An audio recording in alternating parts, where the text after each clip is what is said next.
This is the part where we talk about staining the runes, or reddening the runes, inking the runes, painting the runes, blooding the runes, whatever you want to call it. I have mixed feelings about talking about this.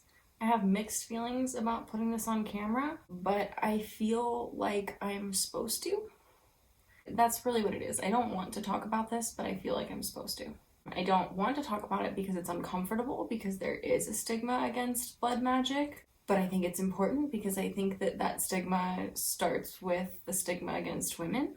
I mean, it's pretty clear when you look at blood magic, there's 2 ways to get blood out of a person, and one of those 2 ways can only work on half the population, and that half of the population is women. And it happens to be the only non-violent way to produce blood.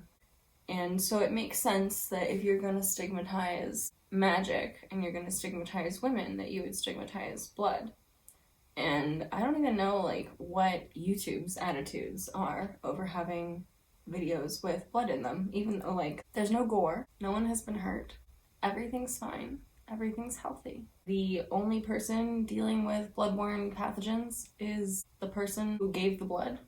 Not only that, but I have mixed this blood with rubbing alcohol and a very small amount of water. And this is absolutely what would have been done with runes traditionally. And as I've said earlier in this video, I am interested in exploring tradition deeper now in my rune work. I think I've spent a lot of my rune journey. I have read about tradition, but I've mostly lived out my sort of eclectic mishmash of magic. My rune work thus far has been very intuitive, even though it's been informed by the books that I've read. I've kind of worked with what I had to work with, not really settled into any one way of doing things. And I'm really wanting to bring more ritual into my rune work and to see where that takes me. And so here we are. And I've carved these wooden rune staves from my very own front yard juniper. And I've literally carved the runes into them. You know, I always, up until very recently, I always thought that I would just wood burn. This is my wood burner right here. And I love to wood burn. And I used wood burning to do this guy. And you'll see, you'll notice he got some new carvings the other night as well. And I used my wood burner to do this, which I'll show you this. This is a ringing cedar necklace. Some of you that will mean something too. And this is the web of weird. And then this is like a seal of my bond with my god, something like that. And I always kind of thought that wood burning would be fine. But I've never really had a relationship with a set of runes in the way that I have with my tarot decks. One of my tarot decks, like not even the rarest one, but just like my most used one, definitely comes to mind as like something I would try to save from a fire, because it's so much more than 78 pieces of paper to me. None of my rune sets are like that to me. And I think that's because my experience of the runes has been that they are all around. They're everywhere. They're in every fiber, every thread of the universe. And it really helps, I think, when working with runes to understand life as a fiber art, and to try to understand the universe as a web, and to try to see the universe through the metaphor that someone who spent their days spinning and weaving would see it. Because that's who the Norns were. And the Norns are the original rune masters, rune mistresses. The Norns felt the runes. The Norns watched over the runes. The Norns carved the runes into Yggdrasil's trunk. And carving runes into living trees is one of the ways that's attested in the literature to do rune magic. I also thought that I was gonna wait for these to dry and carve the runes into the dry wood. I'd only ever carved dry wood before. I bought this as a block of pine like this. Yeah, that's actually about what he started as. But I couldn't help myself. I carved them all while the wood was still wet. It was literally wet to the touch. They are pretty dry now. It's only 2 days later, but they're pretty dry. But they're small pieces, and our heater's been on, so they've really dried out. I'm dried out.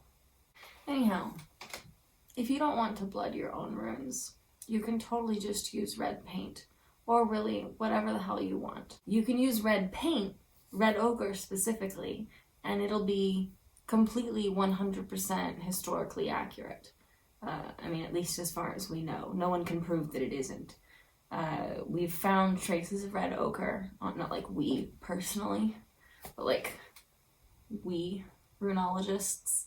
I'm not really a proper runologist, but I'm fancying myself in higher seats than I can sit in. Anyhow, don't mind me over here.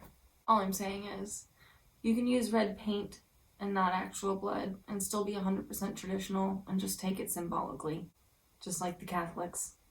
You can use red wine just like the Catholics. Use whatever the you want. You can wood burn your runes. It doesn't matter. I mean, if it matters to you, it matters. But it doesn't matter to me what you do to your runes. But, I can't speak from personal experience on this either, but we'll see. I think there might be a greater magical benefit, a greater connection with your runes as a magical tool if you do choose to blood them. And if you're a man, I'm sure that there are safe ways to go about getting your own blood if that's something that you want to do. Please do use only safe ways. And if you're a woman, you know what to do. Get a cup of some kind. Or, you can get somehow just like a drop of your blood and mix it with an ink or paint, and then it'll be like infused in there. You don't have to use just blood. I have here a mixture of blood and a little bit of rubbing alcohol and a little bit of water. If I had thought about it, I would have used some very special magically charged water, but I didn't. I used sink water, but that's fine too because my house is pretty magical. Anyhow, let's get started.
So that's pretty much the blooding process for the runes. After I finished that, I did leave them out in the sun for a few days to be sterilized. So there's lots of magic here, but no contaminants.